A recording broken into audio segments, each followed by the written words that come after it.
होना है। जहां तक बात आती है कि ईडब्ल्यूएस की बात, उस ईडब्ल्यूएस में अगर चाहे तो आप लॉटरी सिस्टम भी लगा सकते हैं, अगर चाहे तो आप उसमें 100 पॉइंट का फार्मूला भी लगा सकते हैं। जहां तक कोर्ट की बात है, कोर्ट ने इस पे कोई स्टे नहीं दिया है। कोर्ट ने सरकार को नोटिस इशू किया है और उसके बाद ये अब 8 मार्च को दोबारा से इस पे सुनवाई होनी है, क्योंकि ये तो खुद कोर्ट का पास किया फार्मूला है। ऐसी स्थिति में ये जो गाइडलाइंस जारी की गई है, दिल्ली सरकार ने पेरेंट्स को भी बुला के बात की है, दिल्ली सरकार ने स्कूल मैनेजमेंट को भी बुला के बात की है, दिल्ली सरकार ने स्कूलों से जुड़े हुए हर उस एस्पेक्ट को बुलाया है जो इससे प्रभावित है। ऐसी स्थिति में इसमें नया तो कुछ भी नहीं है। पिछले 3 साल से जो फार्मूला अडॉप्ट किया जाता है वही सारा इसमें फार्मूला है। इसमें कोई भी तो ऐसी चीज नहीं है जिसमें आरटी का उल्लंघन होता हो। जी, तो इस बार ऐसी किन बातों को लेकर, आपके अनुसार किन बातों को लेकर इस वक्त ऐसा माना जा रहा है कि उल्लंघन किया जा रहा है? नहीं, कौन से ऐसे आपत्तिजनक इसमें कोई भी ऐसा उल्लंघन नहीं है। सिबलिंग पे पहले भी पॉइंट मिलते रहे हैं, एलुमनाई पे पहले भी पॉइंट मिलते रहे हैं, डिस्टेंस का फैक्टर पहले भी रहा है, सिंगल पेरेंट का फैक्टर पहले भी रहा है, गर्ल चाइल्ड का फैक्टर पहले भी रहा है।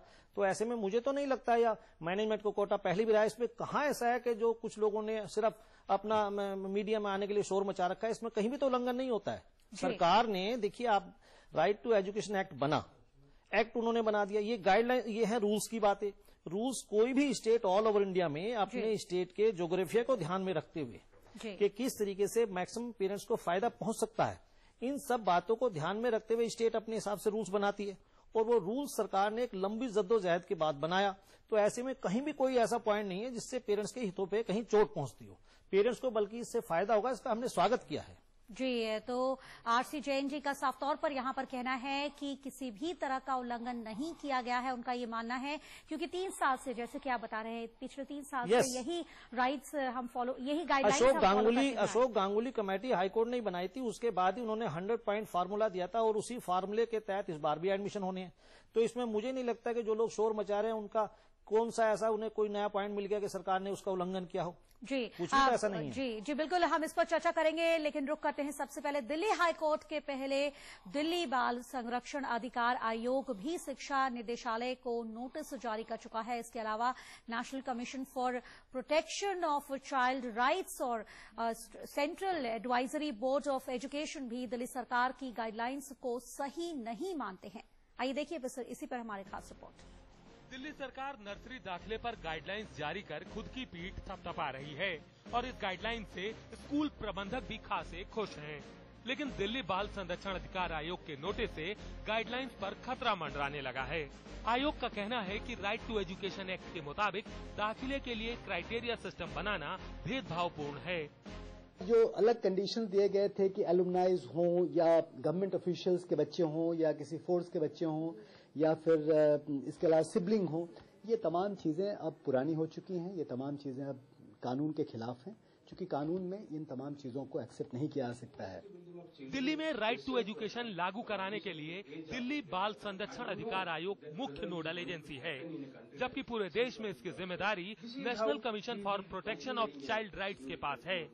एनसीपीसीआर का भी साफ कहना है कि दाखिले में भेदभाव की जगह नहीं होनी चाहिए। As far as the act is concerned, it seems clear that in schools which have a pre-primary section, then the conditions regarding admission and screening apply to all the sections starting from the pre-primary. But what are the details of the guidelines issued by Delhi government? What is the objection by DCPCR? We will have to take a closer look at it. And of course, if we feel that what DCPCR's action is correct, we will of course support that. Central advisory board of education यानी कैबे का भी कहना है कि right to education कानून लागू करने की जिम्मेदारी राज्य सरकार की है, लेकिन मैनेजमेंट और स्टाफ कोटा के लिए इस एक्ट में कोई जगह नहीं है। मेरे मुताबिक रैंडम में कैटेगरीज नहीं आ पाएंगे, नहीं आ पाएगा। मेरा ऐसा मानना है कि उसमें नहीं आएगा, और अगर उनको एडवाइजरी दी जा रही है सरकार की, तो वो सरकार की एडवाइजरी कोर्ट में जा सकती है। प्रेम रंजन, सहारा न्यूज ब्यूरो, दिल्ली। और चलिए इसी पर चर्चा के लिए हमारे साथ जुड़ चुके हैं एजुकेशन फॉर ऑल के अध्यक्ष सुमित वोहरा भी। सुमित जी, आपका स्वागत है हमारा स्टूडियो में। सबसे पहले जो नई गाइडलाइंस जारी की गई हैं वो राइट टू एजुकेशन का उल्लंघन करती हैं, इस पर आपकी क्या ओपिनियन है? मैं बिल्कुल इस बात से एग्री करता हूं, उल्लंघन करती हैं। पहले तो मैं जैन साहब से क्वेश्चन पूछना चाहूंगा। ये कह रहे हैं जो गांगुली कमेटी था वही हमने इम्प्लीमेंट किया है। अगर गांगुली कमेटी इतनी ठीक थी कि उसको रद्द क्यों किया गया? पहला क्वेश्चन से ये है मेरा। दूसरा राइट टू एजुकेशन एक्ट हमें ये बोलता है कि हमें जो भी है किसी भी बच्चे के पेरेंट्स के एजुकेशन या उसके इनकम की पे प्रोफाइलेशन नहीं करनी चाहिए। तो ये जो स्कूल ने डिमांड किया सिबलिंग पॉइंट पे, एलुमनाई पॉइंट पे, यही वहां पे प्रोफाइलेशन हो रही है कि एक जो एलुमनाई है वो 12वीं पास है और जो एक अनपढ़ आदमी है आप उसको प्रोफाइल कर रहे हैं। उसके बाद जिस स्कूल के ये प्रेसिडेंट हैं, सॉरी एसोसिएशन के जिसके प्रेसिडेंट हैं, इनका स्कूल इतना बड़ा उल्लंघन कर रहा है। एक तो इतनी बड़ी खींचतान चल रही थी कि 3 साल 4 साल 3-4 साल जो हमारा राइट टू एजुकेशन एक्ट है वो बोलता है 4 साल एज होनी चाहिए, लेकिन क्योंकि स्कूल पूरे खाली जाएंगे, ये 0 होगा, इन्होंने इसको फोर्स करके 3 years करवा लिया। उसके जो भी रीजन दिए गए, लेकिन अगर आप पढ़ेंगे आरटी दैट सेज कि 6 साल की उम्र में बच्चा पहली कक्षा में जाना चाहिए। ठीक है, उसके अलावा इनके जो स्कूल्स हैं, अब देखिए एक स्कूल आया है उसे एज क्राइटेरिया दिया 3.5 साल 31 मार्च को। पहले मैं इसका आंसर देना चाहूंगा और उन्होंने कैसे दे दिया ये। देखिए उसको नाम है माउंट कामल। जहां तक अपने सुमित बोरा जी की बात है, मैं इनसे एक सवाल पूछना चाहूंगा कि पहले तो गांगुली कमेटी रिपोर्ट को किसी ने रिजेक्ट नहीं किया। अच्छा। दूसरी बात यह है कि ये जो इन्होंने क्राइटेरिया की बात की है वो एक एडवाइजरी है, वो कोई उसमें कानून बनाने वाली बात नहीं है। दिल्ली सरकार खुद ये देखेगी कि उसके अपने स्टेट के हिसाब से किस प्रकार से मैक्सिमम पेरेंट्स को फायदा पहुंचाया जा सकता है। जहां तक बात है 3.5 साल की, अगर कोई जब 3 साल का एक नियम बना दिया है कि भाई 3+ का बच्चा होना चाहिए 31 मार्च को, और अगर वो 3.5 साल का, तो उसमें कौन सा ऐतराज है? आप बात समझिए, आप मुझे समझिए, आप प्रेसिडेंट स्कूल पहले सुनिए, आप मिनिमम एज 3.5 साल की होनी चाहिए। 3 साल बच्चा एलिजिबल ही नहीं है। आप सुनिए ना मेरी बात। हाँ जी, आप सुनिए पहले, यहाँ बहस 3 साल बच्चा रिजेक्ट हो गया इसमें। आप सुनिए पहले, आप यहाँ बहस ना करें। आप ये देखें कि हम पेरेंट्स को एक मैसेज देना चाहते हैं, आपको भी मैसेज देना, मैंने भी देना है। 31 मार्च को 3+ होना चाहिए। अब वो अगर 3.5 साल का 31 मार्च को, तो कौन सा परेशानी है? 3+ तो है ना, 3 साल तो पूरे उसके है ना। अगर 3 साल होते हैं तो आप शोर मचाते हैं, अगर 3.5 साल का हो गया तो आपने शोर मचाना शुरू कर दिया।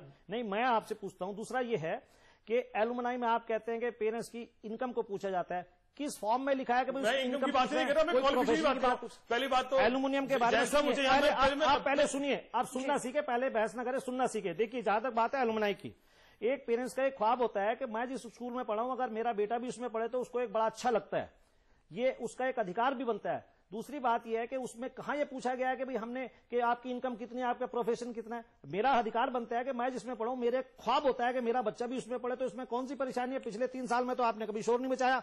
उसके बाद में सिबलिंग का हमने पॉइंट दिया, उसमें हमने ये कहा कि एक बच्चा अगर स्कूल में पढ़ता है, अगर उसको हम थोड़ा वेटेज देकर दूसरे बच्चे को भी उसमें एडमिट करें, ताकि एक पेरेंट्स को 10 जगह ना भागना पड़े, तो उसमें कौन सी आपको परेशानी है? हमने उसका डिस्टेंस का क्राइटेरिया रखा। डिस्टेंस के क्राइटेरिया में हमने ये कहा है कि जिसको नेबरहुड को हम प्रेफरेंस देंगे, पास वाले बच्चों को हम प्रेफरेंस देंगे, उसमें क्या परेशानी है आपको? पर ये कुछ लोगों का काम इस बात करेगा कि कहीं ना कहीं उसमें मीन में निकाले। 3 साल पहले तक ये सब कुछ चलता रहा, कोई शोर नहीं, कोई शोर नहीं पूरी दिल्ली में। आज नए नए आयोग निकल के आ गए जो इस प्रकार की समस्या को लेकर खड़े हो गए। मैं बोलूं सर, अब मैं बोलूं, उसका रीजन ये है कि क्योंकि हमने फोरम स्टार्ट किया, पहले एक पेरेंट आगे आते हुए डरता था, इसलिए हमने फोरम स्टार्ट किया। 25,000 मेंबर हैं। पहले तो आपकी बात का जवाब है, ख्वाब तो मेरा, मैं व्हाइट हाउस का जाके प्रेसिडेंट बन जाऊं, क्या बन सकता हूं? आपके ख्वाब से बात नहीं बनती। आरटीई में लिखा हुआ है कि आप किसी भी पेरेंट की एजुकेशन, आपने एजुकेशन पॉइंट क्यों हटाया गांगुली से? इसलिए क्योंकि उसकी एजुकेशन कंपेयर हो रही थी। यहां पे मेरा कहना है एलुमनाई पॉइंट में आप क्लियर कर रहे हैं कि आदमी 12वीं पास है, उसको आप अनपढ़ आदमी से कंपेयर कर रहे हैं। ठीक है, इस पॉइंट को आप छोड़िए। मेरा मुद्दा है, आप, मुझे समझ नहीं आया कि आप इतने बड़े एसोसिएशन के प्रेसिडेंट है, आपको ये नहीं पता। आप मेरी बात को समझिए, एक स्कूल कह रहा है कि 3 साल का बच्चा एलिजिबल नहीं है, उसको कम से कम 3.5 साल का बच्चा चाहिए। सारा रूल रिजेक्ट कर दिया। कौन कहता है? माउंट कामल स्कूल, आप परसों ओपनिंग हो गई है। आप 3+ देखिएगा, 3+ है कि 31 मार्च को बच्चा 3, बल्कि हमने एक और मांग की है सरकार से। सर एक बच्चा अखबार में क्या लिखा? सुनिए, आप क्या बात करें? माउंट कामल स्कूल का नाम ले रहा हूं मैं आपके सामने। आप एक क्वेश्चन उठाइए जो आप नहीं उठा रहे हैं, अगर पेरेंट्स का आप इतने हितैषी हैं। हमने ये कहा कि सरकार ने कहा कि 31 मार्च को उसकी डेडलाइन बनानी 3+ की। हमने कहा कि एक बच्चा अगर 1 अप्रैल को पैदा होता है तो 1 दिन के पीछे उसका 1 साल खराब होता है। आप इस मांग को उठाइए जो हमारी मांग है पेरेंट्स के हित में। सुनिए, आप सुनिए पहले, 60 जवाब दीजिए ना। आप मैसेज जाने दीजिए ना। एक स्कूल है माउंट कामल, ऐसे बहस नहीं होती है, एलिजिबल नहीं है सर, ऐसे हल नहीं होता है। आप सुनिए पहले, ऐसे हल नहीं होता है। आप लड़ने नहीं आए। बिल्कुल, मैं एक बात कह रहा हूं आपसे, आप इस मुद्दे को उठाइए कि एक बच्चा जो 1 अप्रैल को पैदा होता है, उसका 1 दिन के पीछे 1 साल खराब हो जाता है। आप इस मुद्दे को पेरेंट्स के हित में उठाएं, मैं भी उठा रहा हूं कि उसको कम से कम 6 महीने नहीं तो 3 महीने का ग्रेस का पीरियड मिलना चाहिए, जैसे 4 साल पहले तक 6 महीने का ग्रेस का पीरियड होता था। 1 दिन के पीछे, 2 दिन के पीछे बच्चे का 1 साल खराब होता है, उसको कभी आपने नहीं उठाया। और बिना मतलब की बात को लेकर बैठ गए कि भाई जो है ना ये होना चाहिए वो होना चाहिए। कभी इसको आपने उठाया? स्कूल का कहना है आज हम 10 अप्रैल वाले को एडमिशन देंगे, कल 20 अप्रैल वाले को देंगे, फिर 30 अप्रैल वाले को देंगे, फिर 5 मई वाले को देंगे। हम किस किस को देंगे? आप मुद्दे में बात कीजिए जो आज प्रिंसिपल आप बात को घुमा रहे हैं जैन साहब, आप बात कीजिए जो गाइडलाइंस कल डिसाइड हो गई है। एक स्कूल कैसे कह रहा है कि हम 3 साल के बच्चे को रिजेक्ट करते हैं? नहीं, ऐसा किसी ने नहीं कहा। स्कूल में कोई नहीं कह रहा ऐसा। माउंट कार्मल स्कूल का कोई नहीं ऐसा कह रहा। माउंट कार्मल स्कूल से मेरी बात हुई, अगर किया हो तो मैं भी फोरम बंद कर दूंगा। आप छोड़ दीजिएगा। आप टीवी पे आकर जनता को मिसगाइड करते हैं। आपको पूरी ओपन चैलेंज करता हूँ आपको माउंट कार्मल की साइड जाने के लिए। नहीं, आप ओपन चैलेंज करता हूँ, ओपन चैलेंज करो। अगर उन्होंने 3.5 साल का क्राइटेरिया नहीं रखा है तो मैं अपनी फोरम बंद कर दूंगा, अपनी एनजीओ बंद कर दूंगा। और अगर मैं ठीक हूं तो आप पेरेंट्स को बरगलाते हैं, झूठ मूठ में जाके आप पेरेंट्स सुमित जी और काफी गर्मा गर्मी यहाँ माहौल हो गया है। ऐसे में हम जानते हैं सिंगल ओपिनियंस अगर ली जाए, अगर बात की जाए तो जो गाइडलाइंस की बात की जा रही है कि 3.5 साल जो है अब एक मैंडेटरी कर दी गई है, जहां आपका कहना है कि जैसे पहले दिया जाता था, अगर बच्चा एक दिन के बदले उसका साल भी लॉस हो जाता है। ऐसे में आप अपनी ओपिनियंस, और हम बात करेंगे सुमित जी से भी, आपके पास भी आएंगे और जानेंगे आपकी ओपिनियंस भी क्या है इस पर। लेकिन एक छोटे से ब्रेक के लिए यहां रुकेंगे, ब्रेक के बाद भी इस चर्चा को जारी रखेंगे।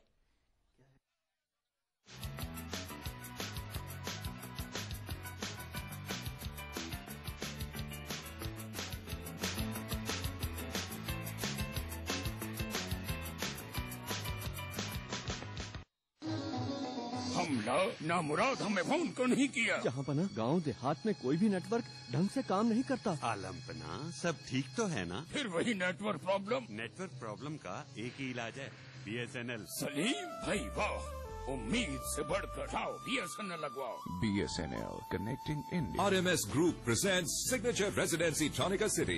Luxury living and quality lifestyle. Clubhouse, swimming pool, gym, park एवं पार्किंग सुविधा के साथ पेश है क्रिसमस एवं न्यू ईयर धमाका। 3G ऑफर, घर, गाड़ी और गिफ्ट्स जो दे रहे हैं हर फ्लैट के साथ Honda City, Swift, Senestilo या Alto गाड़ी। SMS RMS to 53536. Click Complete Cleaning Solutions. Click Toilet Cleaner. Click Dishwash Liquid and Bar. Click Detergent Cake and Powder. Click Floor and Bathroom Cleaner. Click Cleaning Champion है अपनी दुनिया में।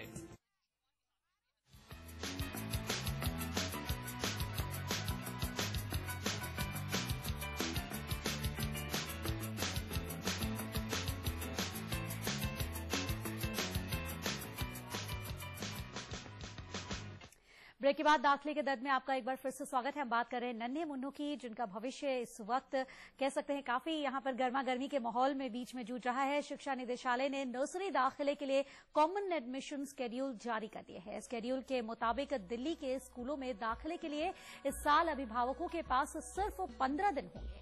दाखिले के आवेदन form 1 जनवरी से 15 जनवरी के बीच मिलेंगे और इसी 15 दिनों के भीतर ही इन्हें जमा भी कराना होगा। पिछले साल अभिभावकों को 1 महीने का समय दिया गया था और शिक्षा निदेशालय के मुताबिक 1 फरवरी से पहले स्कूलों को पहली लिस्ट भी जारी करनी होगी और दूसरी लिस्ट जो है वो 28 फरवरी से पहले जारी करनी होगी। निदेशालय के मुताबिक पूरी प्रक्रिया 1 जनवरी से 31 मार्च के बीच हो जाएगी।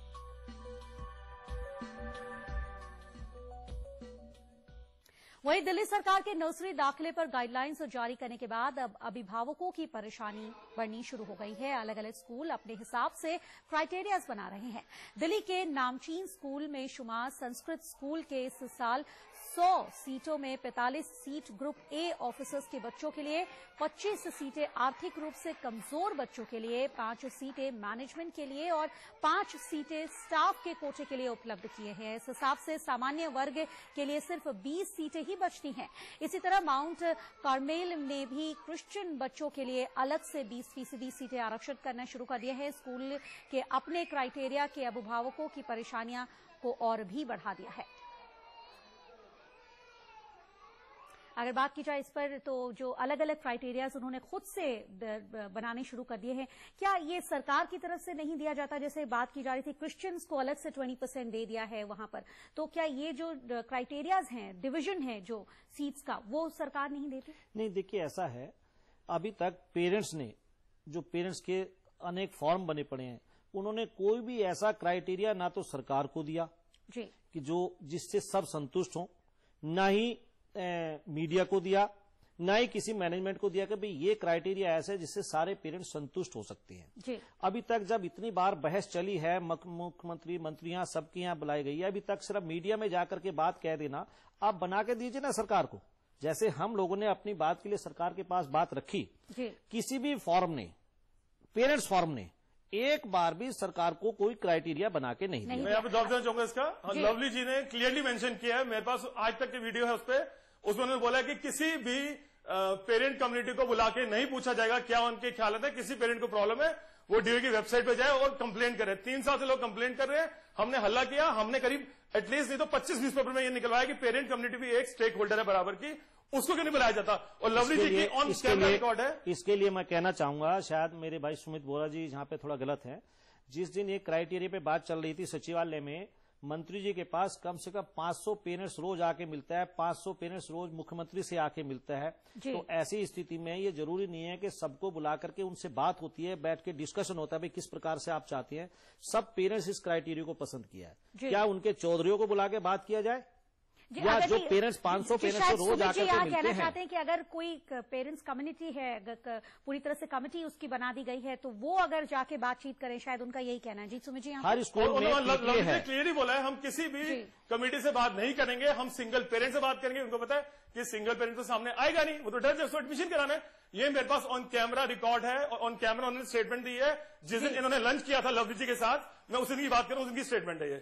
मंत्री जी ने उस दिन एक बात कही थी, जब यहाँ पूछा गया तो मंत्री ने कहा देखिए एक एक पेरेंट्स को बुला करके बात करना संभव नहीं है, दिल्ली में 10 लाख पेरेंट्स हैं, हमारे पास बहुत सारे पेरेंट्स आते हैं, मैं भी कई पेरेंट्स हैं, आप भी कई पेरेंट्स हैं, सैकड़ों पेरेंट्स आते हैं, डिपार्टमेंट में मिलते हैं, डायरेक्टर से भी मिलते हैं, मुख्यमंत्री से भी मिलते हैं, उनका एक रिजल्ट निकाल के ये डाल दिया जाता है कि अभी तक जो क्राइटेरिया पिछले 3 साल से चलता रहा वो बहुत ठीक था। पर चूंकि एक समस्या क्या आ गई है कि इस दिल्ली में कुछ लोगों ने इस प्रकार का माहौल बना दिया है कि आप, वो एक कहानी आपने सुनी ना कि एक साइकिल पे गधा जा रहा था, बाप बेटा जा रहे थे, दोनों पैदल जा रहे थे, तो भाई आप पैदल जा रहे हैं, गधा होता है, एक बैठ गया, बाप बैठ गया, तो क्या भाई देखो बुढ़ा बैठा है, जवान जो है ना पैदल जा रहा है, जब जवान बैठ गया तो देखो जवान पैदल जा रहा है, बुढ़ा जो है ना पैदल जा रहा है। तो स्थिति ये बन गई है कि इन्हें तो ग्लास हमेशा खाली नजर आता है, भरा हुआ नजर नहीं आता। कोई ऐसा क्राइटेरिया ये दें, कोई ऐसा फॉर्मूला ये दें जिसपे हमसे भी बात करें, सरकार से भी बात करें। हमें हमारे बच्चे जो इस स्कूल में एडमिट होते हैं, मेरे को विशेष बच्चे नहीं है, मतलब किसी समाज के बच्चे हैं, आपको इससे प्रॉब्लम नहीं है, लेकिन क्राइटेरिया जो है वो सुमित जी, जैन जी के हिसाब से क्राइटेरिया पेरेंट्स को ले जाकर दे रहे हैं। यहाँ ऐसा है कि बोलिए, ये क्राइटेरिया जो है, ये जो क्राइटेरिया है, इस पे बहुत बहस चली पिछले 4 सालों में जी, और उसमें गांगुली कमेटी रिपोर्ट बनी, उसके बाद हाई कोर्ट में इस पे बड़ा डिस्कशन हुआ, उसके बाद इस क्राइटेरिया को एक्सेप्ट किया गया। अब ये राइट टू एजुकेशन एक्ट की आड़ में जो ये इस क्राइटेरिया को आज फेल कर रहे हैं कि क्राइटेरिया, आप जैसे हमारे अमोद कंठ जी कह रहे थे कि पिछले 3 साल से चला है, इसको फेंक देना चाहिए, तो नया क्राइटेरिया आप दे दे, आप दे तो सही, आप सामने आके दीजिए ना कोई क्राइटेरिया। आप क्या कहेंगे? मैं तो ये कहूंगा कि इनका कहने का मतलब ये है कि ये ठीक है, पूरी भारत सरकार बेवकूफ है जिसने आरटीई बनाया।